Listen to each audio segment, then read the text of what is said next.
Halo teman-teman, perkenalkan nama saya Abraham Nathanael dari Prodi S1 Manajemen. Di sini saya akan membuat video tugas hukum bisnis. Oke, yang pertama dasar-dasar hukum haki. Nah, untuk yang pertama pengertian haki, yang kedua jenis-jenis haki, yang ketiga manfaat haki, yang keempat langkah-langkah pendaftaran haki, yang kelima tujuan, yang keenam kesimpulan. Nah, untuk yang pertama ini pengertian haki.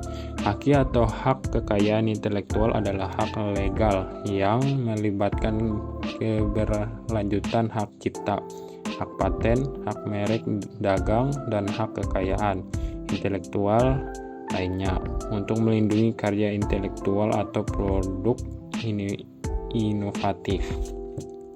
Lanjut. Nah, ini jenis-jenis haki. Untuk jenis-jenis haki ada 3. Yang pertama hak cipta, 2 hak paten, yang ketiga hak merek dengan hak rancangan industri. Lanjut, manfaat haki. Dari sini terlihat jelas kalau tujuan haki adalah untuk melindungi karya setiap orang. Lalu manfaat haki bagi pemerintah adalah untuk melindungi hasil karya warga negaranya. Nah, untuk selanjutnya langkah-langkah pendaftaran haki. Untuk pendaftaran hak kekayaan intelektual melibatkan penelitian awal, penyusunan dokumen, pemilihan jenis haki, pendaftaran online atau di kantor haki, pembayaran biaya pendaftaran, pemeriksaan dan evaluasi, pemberian hak setelah persetujuan dan pemilihan serta pengawasan agar hak tetap berlaku. Tujuan.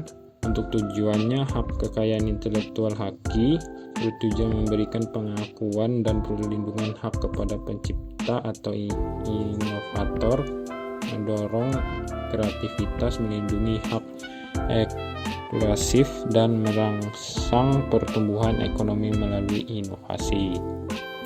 Kesimpulan, hak kekayaan intelektual atau haki memberikan perlindungan hukum kepada pencipta atau inovator, mendorong kreativitas dan melindungi hak eksklusif atas karya atau inovasi, bertujuan untuk merangsang pertumbuhan ekonomi dan mencegah penggunaan tidak sah.